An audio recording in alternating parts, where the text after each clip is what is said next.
Good evening. We start tonight with the unprecedented measures being enforced right across Italy to try to limit the spread of coronavirus.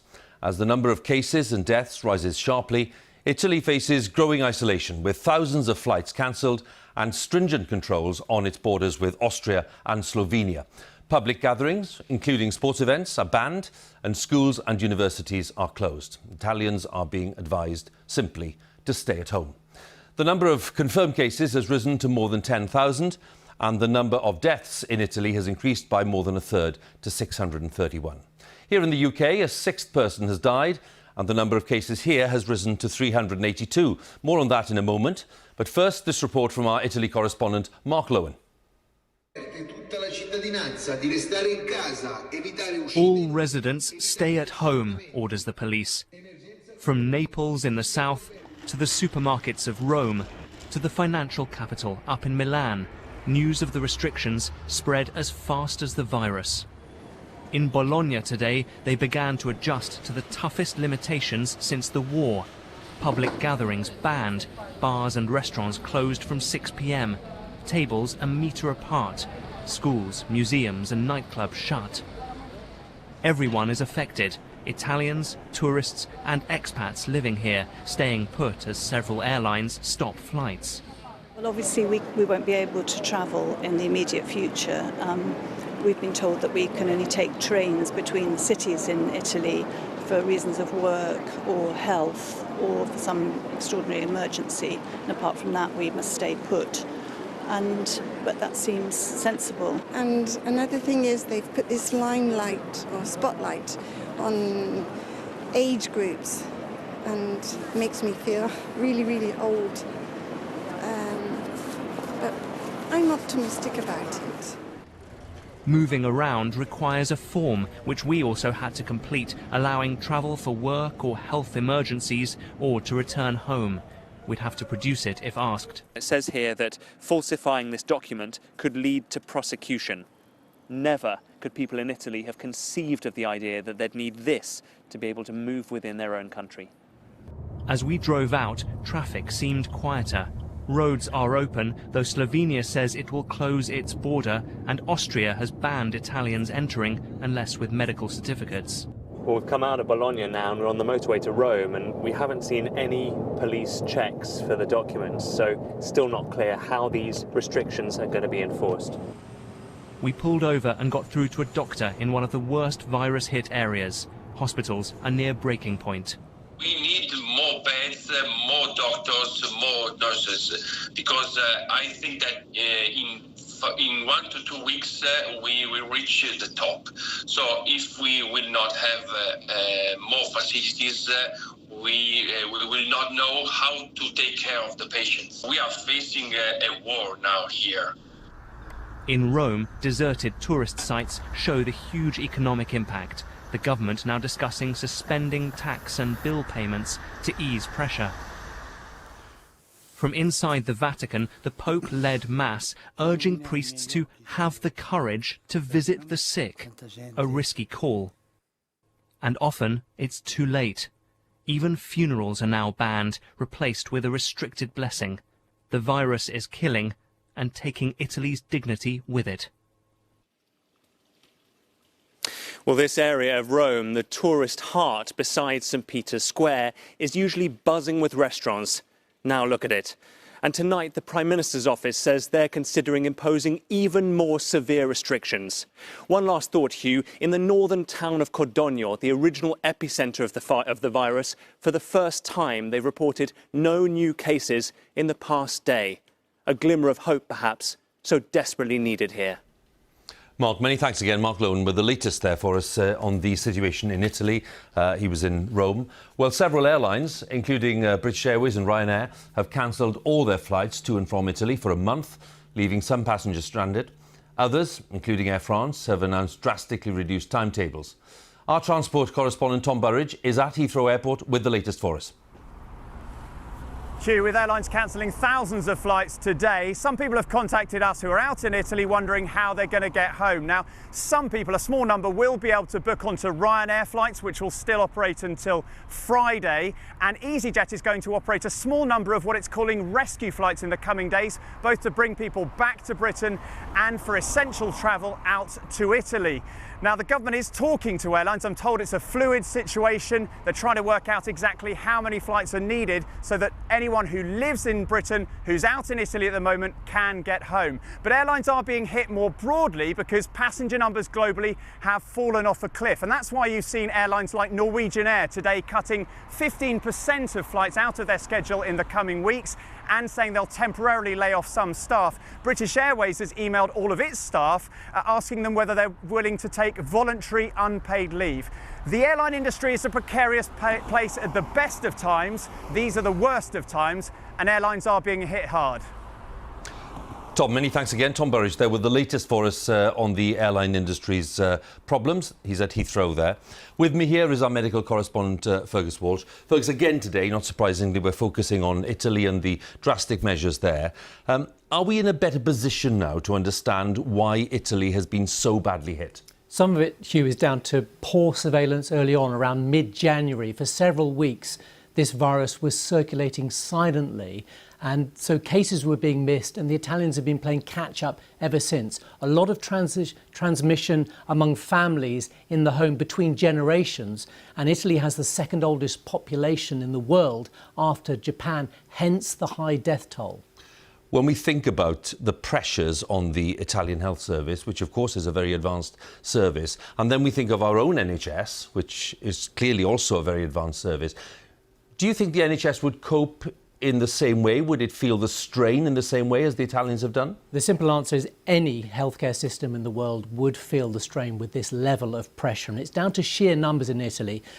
This is, we keep saying, a mild illness for 4 out of 5 people, but when you've got more than 10,000 cases, you get a massive impact from the minority, and it's been sobering to read reports from doctors about their critical care units being nearly overwhelmed with patients with pneumonia, with organ failure, lack of ventilators, and setting up makeshift intensive care beds in corridors. Now, we simply don't know whether we'll have that level of outbreak here. It could be not as bad as in Lombardy, but we can't leave it to luck. We have to prepare. Fergus, many thanks once again. Fergus Walsh there, our medical correspondent. Well, here in the United Kingdom, a man in his early 80s has become the 6th person with coronavirus to die in the UK. The patient, who was having underlying health conditions, caught the virus here in the UK, not abroad, and died in Watford General Hospital. More than 26,000 people have now been tested for the virus in the UK. There have been 382 confirmed cases.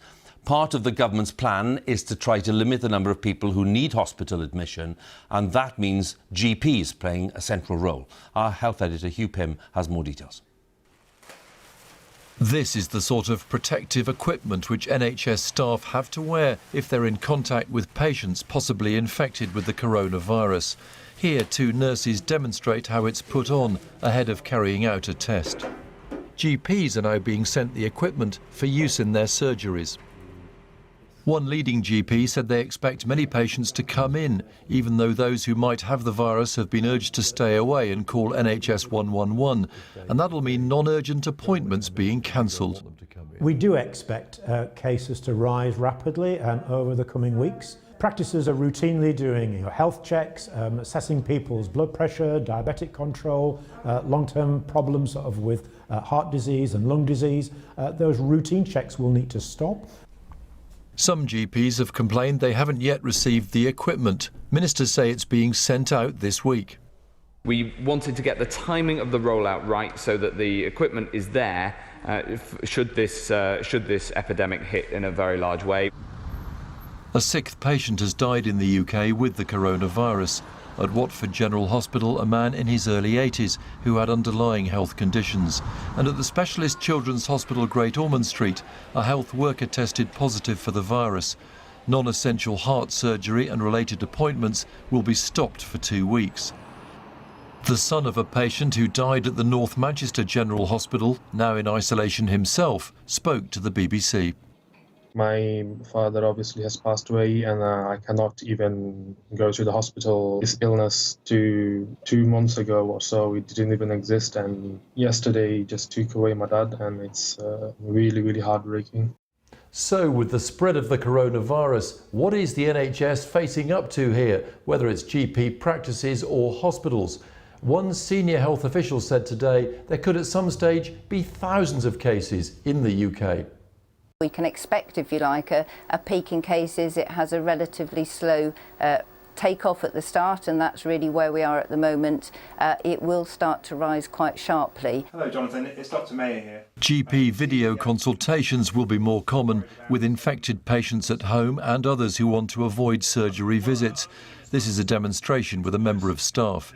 The NHS care we're all used to is set to change radically for a time as the virus epidemic reaches its peak. Hugh Pym, BBC News. Well, let's take a look at some of the day's other coronavirus developments. China's President Xi Jinping has visited the city of Wuhan, the origin of the coronavirus outbreak. His visit is being seen as a sign that the authorities believe they have the situation there under control. China has recorded its lowest number of infections, just 19 during Tuesday. All were in Wuhan, apart from 2 people who had arrived from overseas. In California, after 5 days stuck on a cruise line off the coast of the state, more than 120 British passengers on the Grand Princess are this evening waiting to board a plane home. They'll have to be screened for coronavirus, but if they're free of infection, they should arrive in the UK tomorrow afternoon and begin 2 weeks of self-isolation. As we know, it's not just Italy that's been badly affected. Let's have a look at some of the other countries in Europe. In Spain, for example, where 1,646 people are confirmed to have coronavirus, the lower house of parliament has been closed for a week after a member tested positive for the virus. Almost 1,500 people now have the coronavirus in Germany. The first ever Bundesliga football match to be played behind closed doors will take place tomorrow night. And in France, the second worst affected country in Europe after Italy, there have been nearly 400 new cases in the past 24 hours, bringing it to a total of 1,784 cases and so far 33 deaths. So let's join our correspondent Lucy Williamson, who's in Paris tonight. And Lucy, just update us on the situation there and what ministers in the French government are saying. Well, President Macron has said he thinks what he called disproportionate measures would be counterproductive at this stage. But there are at least 5 MPs among those who have been tested positive, including 1 government minister. And already in the worst affected areas of the country, schools have closed, all gatherings of more than 50 people have been banned. So there's no markets, people are cancelling their weddings. And across the country as a whole, the restrictions are being tightened. So there's now a nationwide ban on any gathering of more than 1,000 people. And that means that sporting events are being cancelled, concerts are being cancelled. One problem France does have is that it's got the first round of its local elections coming up this weekend. So special measures are having to be put in place to stop the virus spreading at polling stations. And they include asking voters to bring their own pens. Lucy, thanks again for the update there in Paris. Lucy Williamson, our correspondent. Well, in another sign of the economic impact of coronavirus, some tourism operators in the UK say that they're seeing significant cancellations. Our correspondent Danny Savage has been talking to business owners in the Yorkshire Dales and in the Lake District. It's only March, but the effect of coronavirus is already being felt on tourism in the Lake District. For the main ferry company on Windermere, they're already dealing with foreign visitors not coming. It's having a huge impact on the business. But now people living within driving distance are staying away. What we're seeing now is the reluctance of UK visitors to move around the UK, and we're hearing reports from hotels and self-catering accommodations that they're not receiving the level of bookings that they would imagine to at this time of year. These boats are tied up because it's low season, but there's a fear that this could be the scene in months to come, and that would be a real indicator of just how big a hit tourism is taking. Other businesses aren't hiring seasonal staff this year because they don't believe the demand will materialise. Well, we've already had quite a few cancellations already. Louise lets a spacious self-catering annex in her home to tourists. Cancellations have consequences, not just for her. It's the cleaning lady, the laundry people, the decorators, the gardeners. Their income will go down because they don't have any other source of income. She can't understand why UK visitors are beginning to stay at home at this point. We popped down to IKEA and John Lewis at the weekend and they were packed, cheek by jowl. And yet folk are thinking, oh, we better not travel to the Lake District or to anywhere else in case there's a health problem. I find it quite bizarre, actually. So this is the workshop room. This is our biggest letting room. 40 miles away in the heart of the Yorkshire Dales, Neil and Jane run an award-winning bed and breakfast in Bainbridge. In the last few days alone, they've lost 16 nights of future bookings. But because it's a virus, they understand why. If we get somebody coming here with a cold, if we get a slight sniffle, when do you know? That's what the difficulty is, the uncertainty. Nobody knows at the moment, which I think is why our future bookings are quieter. I'm very optimistic. Yeah, I think that it will pick up once people understand what's going to happen next. I think there's a lot of uncertainty about what's going to happen. Back in the lakes, this is what it should look like this spring. But will it? The losses are already stacking up, and they're worried not just about their health, but about their incomes too. Danny Savage, BBC News, Windermere.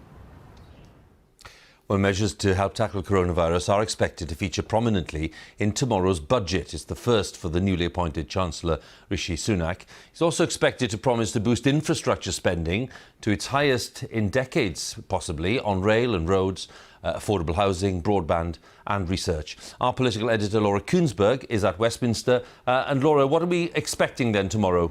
Well, Hugh, they're very serious, as we were just hearing there in Danny's piece, real-life reasons why the Chancellor, barely a month into the job, is going to be under significant pressure tomorrow to spell out how he will be able to tide businesses through what could be a very, very significant impact of coronavirus. How is he going to help them stump up with sick pay, for example? How is he going to help them with cash flow? How is he going to make sure that the NHS actually does get everything it needs, which he and the Prime Minister have promised? And coronavirus has completely changed the wallpaper, the backdrop, if you like, for this budget, the first since the EU, since we left the EU, and the first since the general election. And just in terms of trying to put the budget together, the numbers have all completely changed in the last couple of weeks with everything that has been happening on the markets. It's been like trying to juggle water with the Treasury.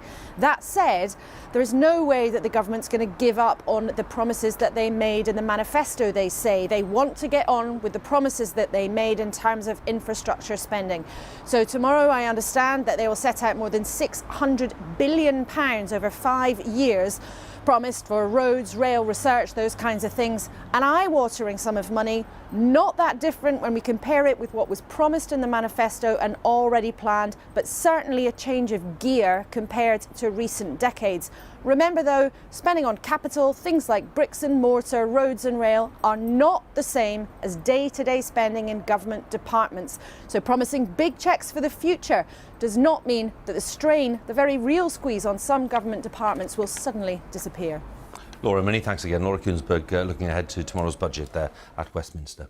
There's more on that budget and the latest developments in the coronavirus outbreak on the BBC website. It includes information about symptoms, how to reduce the risk of becoming infected, advice for people with underlying health conditions. It's all there. And as I say, a look ahead to tomorrow's budget with Laura and colleagues. bbc.co.uk/news, or indeed just access the BBC News app, and it's all there for you too.